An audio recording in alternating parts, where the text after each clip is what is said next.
Alrighty, Sarah Bishop here. Mayor, how are you? I am good and I am super excited to chat some things about training today. I am too. Training and rest and push and pull. I feel like we are always talking about this, and I feel like we like that term push and pull better than balance. And yeah, let's talk auto regulating. Yeah, so I actually thought we could kick it off chatting about kind of what you were going through today because you Oh, did I knew you were gonna call me out on like it was prime example of auto regulation. It really was. And like this week in general, I actually had instances of that, of having a plan on paper and knowing that I was maybe going to have to revisit the plan, but the kicker, honoring that pivot. And I am historically not good at listening to signs that I should pull back. And I think that's a good way to kind of like frame up even this like conversation of auto regulating and training. Like, don't you think, like, know if you are, for lack of a better term, are you a pusher or are you somebody that maybe needs to get pulled up off the couch?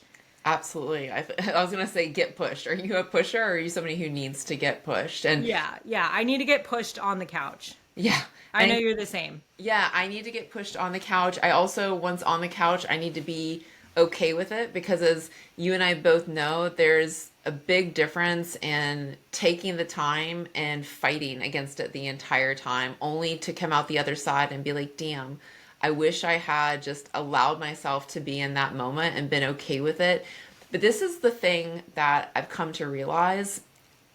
And maybe, you know what, this is maybe, I want to hear your perspective, but I almost feel that I would prefer to be in the position that we are in where we need to pull back, or we've had to learn that. We've had to learn to pull back because I think that teaching somebody to push themselves or having to generate that yourself, especially if you've never done it, you've never been around anybody who did it, I see that as very difficult. And you and I work with honestly both demographics of clients. So what Yeah, do we you we, we think? work with both, and it makes me think of like I know we're bouncing topics here, but it makes me think of like training and like knowing how to take a set to failure, understanding that even if you are, this like kind of animal type person as far as like an avatar, we always can unlock new levels and new levels of intensity, and intensity means different things, and that's a different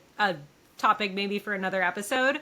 But if you like have gone there with sports before, or whatever it was, like some type of something in your life, it I think is a skill, honestly, Yeah. and it's something that you need to develop. And if you're an adult, it maybe is a little harder in that there's not as many opportunities Yeah. as far as like something physical to Yeah. like push you. I think that's part of it's interesting you said I mean, it's a skill because it is. And I look at training, whenever we go into training, it's kind of like, when we watch a gymnast in the Olympics, like that is their final performance, right? That is the performance. However, they have gone to the gym, they've gone to the weightlifting room and practiced things. And that's essentially what we're doing when we go to the gym. We practice. Now, whether we have a final performance of physical or physique, that's a topic for another day. But I do think that when we practice these skills, we're also practicing that auto regulation. We are understanding where we can push and how far we can push. And I think a lot of people fear pushing too far, and that is absolutely understandable. But by and large, I do think that you have to have experienced that to even know where that is first. And I see that a lot of people struggle with that. They are so fearful about pushing that they haven't even seen the capacity that they truly have to push yet. Yeah.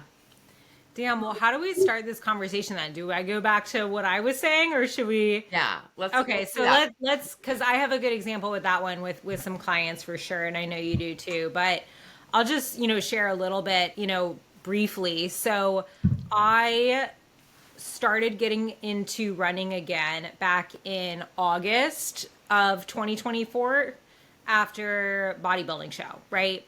Long story short, I thought I was easing into it, was not, based off what my body was able to recover from at that time, and what my body was able to handle on a joint and connective tissue front. And I ended up getting a stress fracture in my left heel. So I've been rehabbing that, recovering from that. And back in like right before Christmas, I started, maybe it was right after. It was like right before, right after Christmas, I started a kind of return to run program. So really taking it slow. Like I'm talking like 2-minute run, like 3-minute walk, you know, to start, like really easing into it, not looking at it as cardio, really building it, looking at it as skill building, and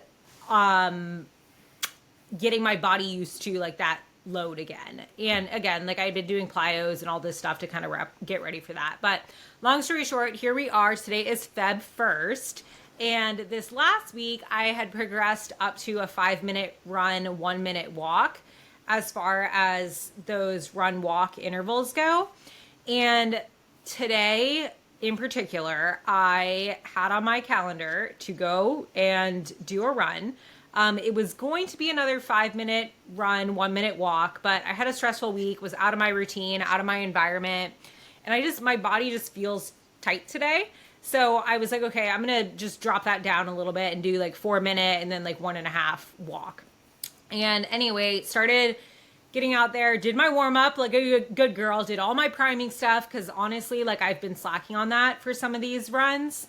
So did all that. And as I just started getting into my first run interval, my right foot, so not the one that I got a stress fracture in, it was talking to me, like tendon maybe. That's the thing about like pain or discomfort, is it's very hard. It's very complicated. And it's hard to know like what it is exactly. Yeah. Sometimes, especially your feet. I mean, how many freaking little like yeah, tendons and joints yeah. are there down there?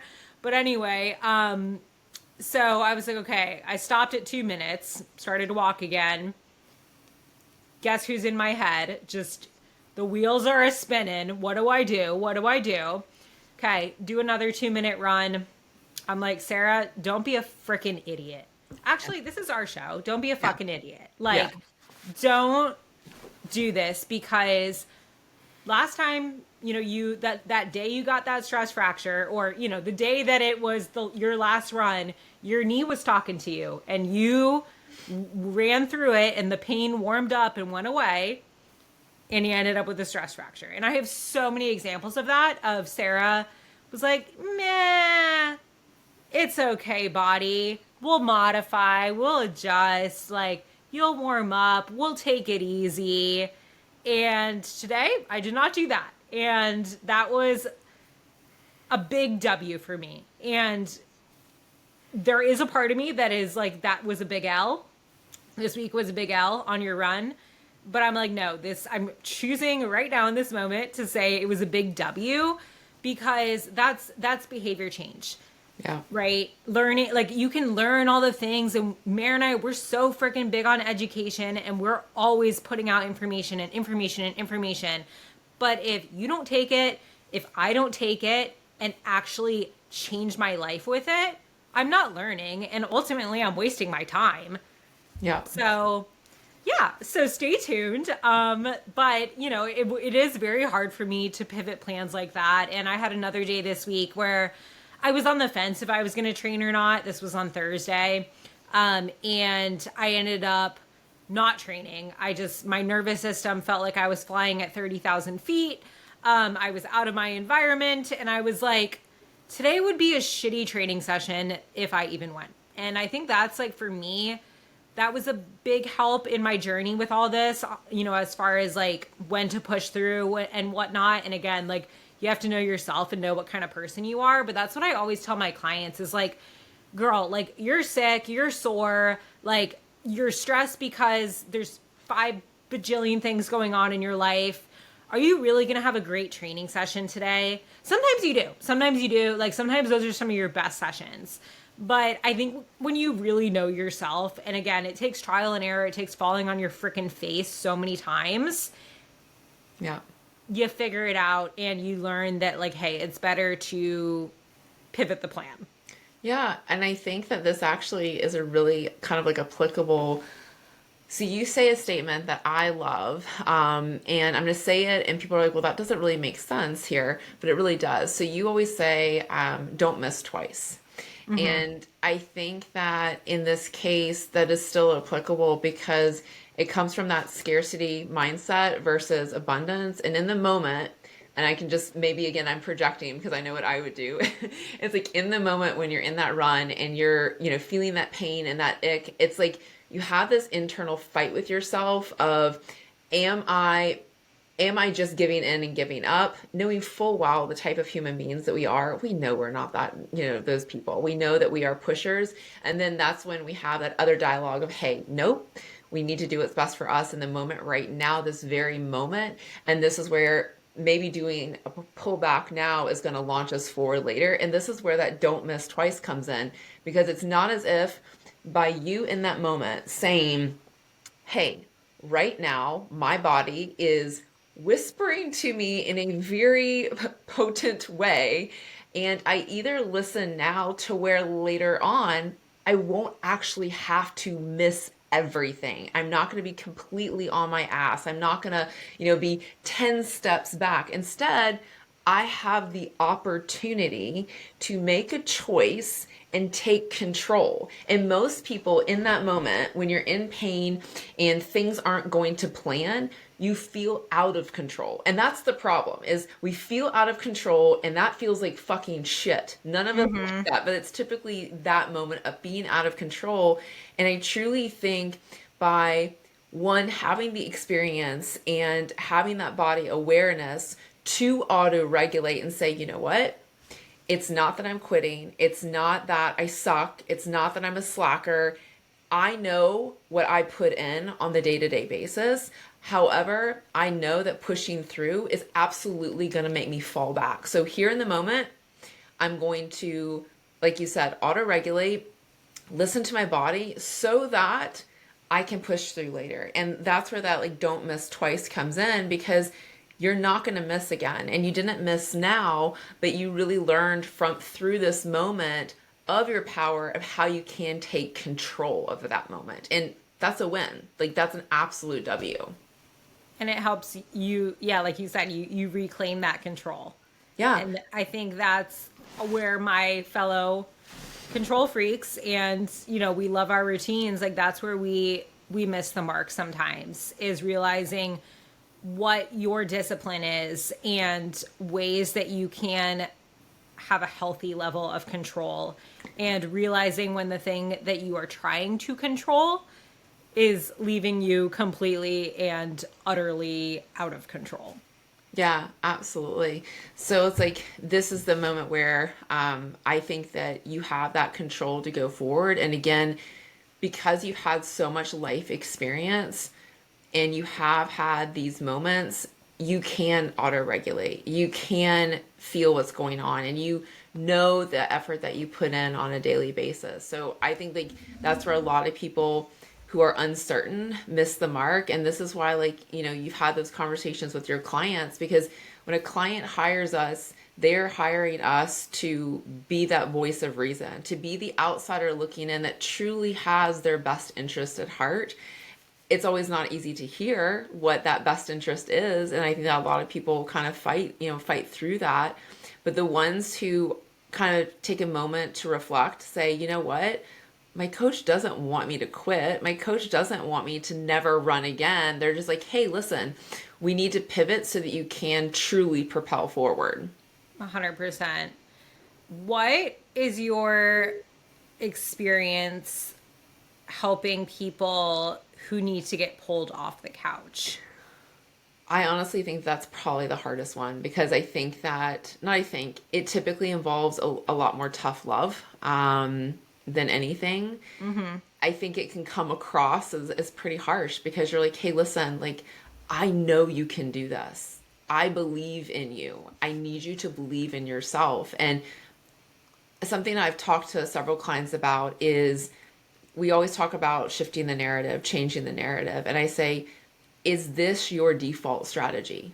Is your default strategy, always to fall back and say, oh, I'm too fragile? The biggest things I've been saying to clients lately is you can do hard things. And I also tell them, like, be intelligent. Like, let's think about this critically. If you are coming back, like for you right now in this example, you coming back from having a stress fracture and doing auto regulation, knowing how much work you put in on the day to day or every time you do go lift, like you are in a prime position that you actually do need to pull back. You're not somebody that we need to keep kicking forward because it's going to be at the detriment to your body. But a lot of people, I And I didn't think, even tell you about my cortisol levels this week. right? Like I think people they get so in their head about being resilient. We are resilient creatures, and you know what? We have to practice being resilient. Like that is a good thing. I'm not saying don't be an idiot like I was, and have surgery and think that this is like back when I was so psycho that if I missed one workout, my body was gonna, like, I don't know, blow up and like all these things. But I was so crazed out. I had surgery, and once I got discharged from the hospital, literally the next day, I'm in the gym and I'm so concerned about my waist being distended because I had laparoscopic surgery that I'm trying to do planks. Like, idiot, I'm so lucky I didn't bleed out. It's not that extreme. So, if somebody is sick or something, like, yes, don't go to the gym if you are vomiting. Don't go to the gym if you truthfully are so sick. But at the same rate, take a minute and say, you know what? Maybe I go for a good walk today. And then maybe in 3 days, maybe I'm well enough to go to the gym. And yes, it's not going to be to the same level of PRs that I was doing before, but just getting in there, moving around, getting that mind muscle connection again. Like, you will likely arguably feel better when you leave than if you just said, no, I'm going to wait until I feel 100%. Like, sitting back and being on the couch for months on end, you are never going to feel like 100%, like ever. That's a great litmus test, though, is do you walk out of the gym physically feeling better as well as mentally feeling better? And I say that because my pushers, you'll maybe mentally feel better that, like, oh, okay, I'm not anxious anymore because I got that movement in or check that box. But, like, how does your body feel? And how does your body feel tomorrow? Are we progressing, with our training? So, yeah. But, I mean, I'm so with you. And you said so many good things. But coaching, that's what coaching is. That's what we do as coaches, is we're critically thinking all of the time. We are your bird's eye view. And our hope is that we teach you to develop your own bird's eye view of your life, of your body.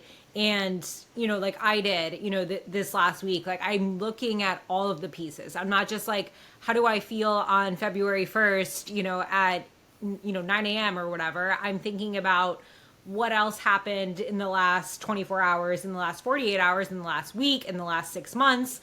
Where is my body right now? Like, where is my mind? And it's very hard. I mean, that's again a skill. Like, that's like, it's just continued self-awareness. One thing that came to my mind, like as you were talking, is something both of us say a lot is learning to trust yourself.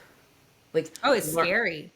Is so scary, but it's also like that moment I find that you have to do a lot of introspection, because when you ask yourself those questions, like, can I go to the gym? It requires a level of honesty that is, oh my God, it is quite a mature level of honesty, in my opinion. And like, prime example, you right now, with regards to, pushing through. So I know Sarah well enough that she's like definitely in the moment battled, but then she's also like in the moment that she was having the back and forth battle in her head. And then she said, nope, this is what I need to do. I also know that she said, nope, this is what I need to do. And then her brain automatically started going to, okay, so what is next? What do I need to do about the situation that I'm in so that I can keep going forward. And that is where that trust comes in. I don't think people think that way. It's not about just this moment now. It's thinking, okay, well, what can I do? Or how do I need to pivot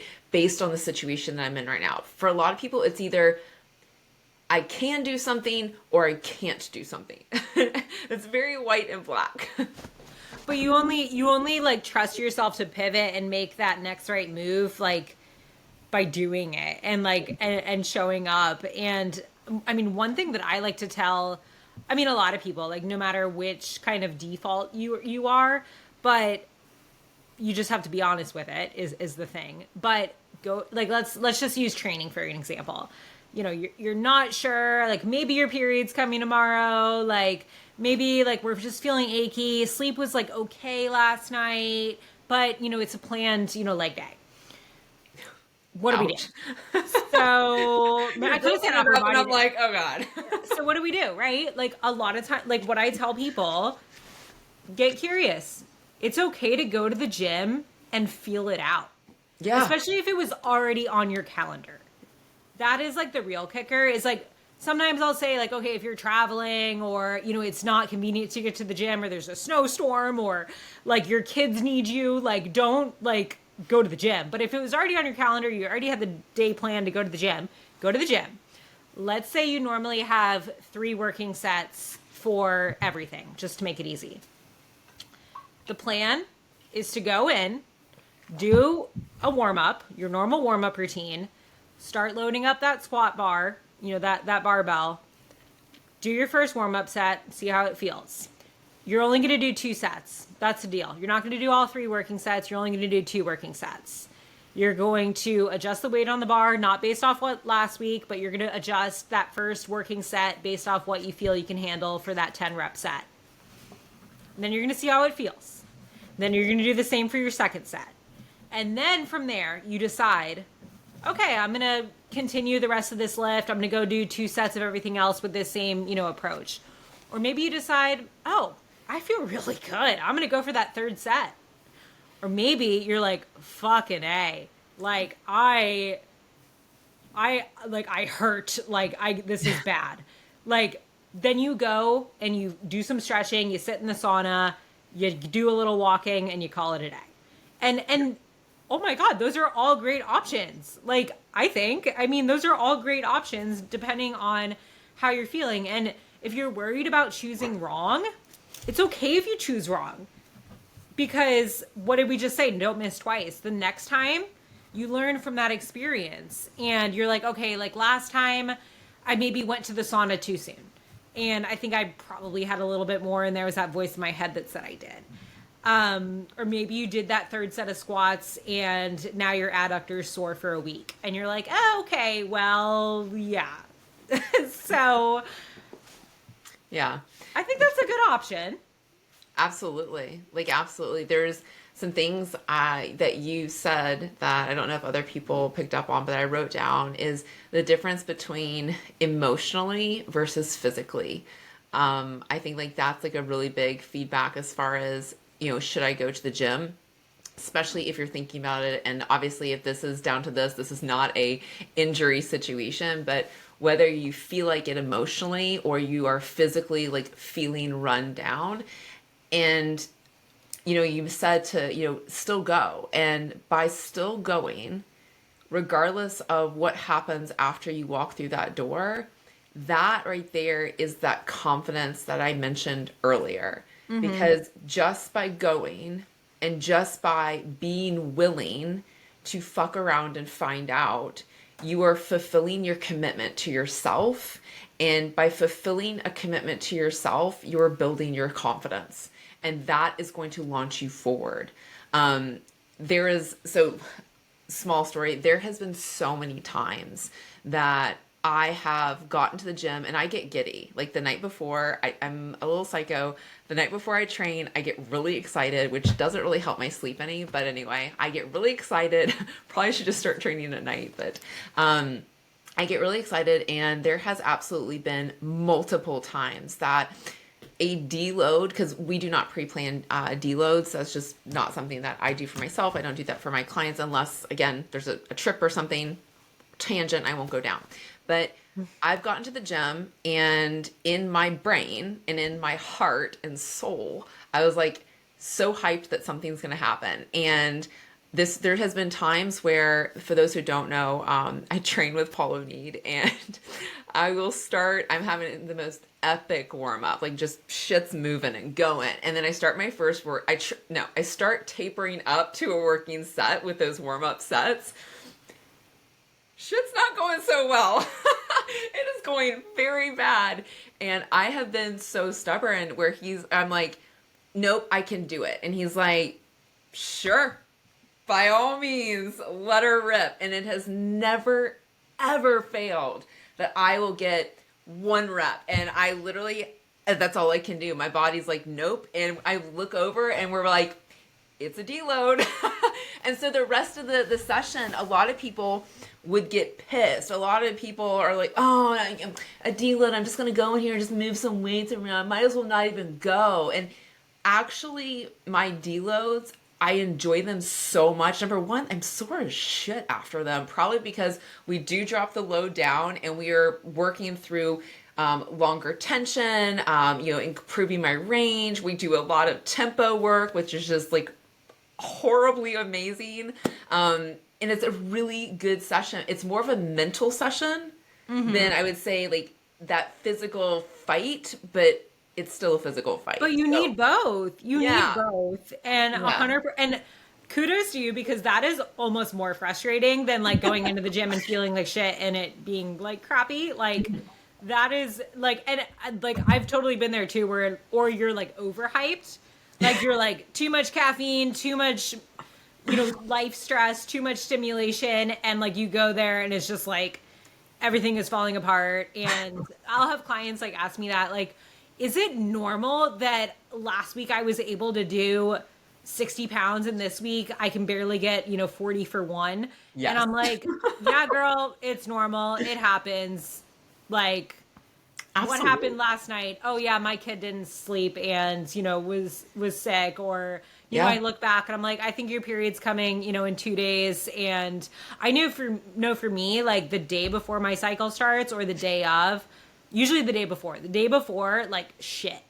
And the day of, amazing. But it's like always that like one day. And I'm like, I'll say it out loud to Mike, my husband. I'm like, I mean, the husbands, they always know when it's coming, right? Fuck. But, I'll say that. And, sure enough. But it doesn't mean I go home. Like I finally learned, and I don't expect myself to lift the same loads that, I did. And I think that's like your deload example is like, I know it's still hard for you, but like you're like, okay, I'm going to be a badass with holding this plank for, 4 minutes and actually using my core and, whatever. 4 minutes. I like, 4 minutes is a little long, but 4 fucking minutes. There's no way. Now we're going to have to do it. Now we're going to have to do a 4-minute plank. There's no way I could do it. Don't listen to this. Yeah. There's no way. No, I think that this was really good. I think the biggest thing I want people to understand is I think through social media, a lot of people think that there's one message and one message is an umbrella for everybody. And I think that this was a really great example that there's so many different there's so many different life events and possibilities that can come in. Like, I mean, we talked, as far as like, your cycle, we talked about, not getting a good night's sleep, family stuff. I mean, fuck, we will do a whole episode about the holidays. That's a whole nother shit show. But like, there's so many different prime examples that you will have to auto-regulate. And these are all opportunities for, as Sarah said earlier, for you to hone your skills. So next time, and there will be a next time always, that you are in that position of trying to judge what you need to do versus what you can do versus what you should do. That's going to give you practice for those times. And each time, every scenario, whether you know, you're dealing with family members that are, you need your help, need your caregiving, they're having surgeries, etc., like that. There's so many different times that you can fall back on these opportunities as skill honing things that you have practiced and that you Mm-hmm. have learned your resilience. You know when to push, you know when to pull. One thing that I will always say is you will never know how hard you can push unless you have at least tried. And I'm not saying that you always need to be at 100. By all means, you should not. But sometimes, unless you are not willing to fuck around, you will never find out. And for that message is probably for the individuals that arguably are probably scared of their potential. And those are the people that need to be pushed off the couch versus the human beings that, you know, are very fearful about not doing 12 reps when their coach wrote 12. Instead, they failed at 8 reps and they're very scared that they now have failed in every capacity. Or if they, like you, like they hurt their ankle or their foot and they can't do, you know, squats because they can't be load bearing, then they're like, shit, I can't do anything. And that's like the opposite end of the spectrum. Know your discipline Yeah. and go back to that. I would say like the critical thinking, like that is really big. Like thinking about like context. That's why Mary and I are so big about like logbooking and stuff too. Yeah. Like that's data. Like I think, you know, especially lately, I feel like people are getting overly caught up with their HRV and like, what did my HRV say? Should I go to the gym or not? How about you go to the gym and see what the logbook says? Like, you can quote me. You can quote me because that thing don't lie. Yep. This does. This Yeah. does. Big time. Like that's a whole other episode. Yeah. Yeah. But thank you guys. I feel like we are going to wrap it up here. But pushing and pulling is something we are always talking about in so many different capacities. Training, though, I mean, the training and life metaphors like are just endless. Yeah. So have a good day, Mare. Yeah, Go. I was gonna say if anybody has any specific topics or specific scenarios that they would like us to talk about, I think that it would be really cool for us to do a podcast and narrow in on the specifics. I mean, there's Agreed. tons, but if you have any, if this podcast gave you ideas, definitely reach out to us because we can get very specific. Maybe we'll do a little Q&A, little case studies. Oh yeah, I like that idea. Okay. Well, stay tuned, guys, and we'll see you next time. Have a good one, Mare. Bye.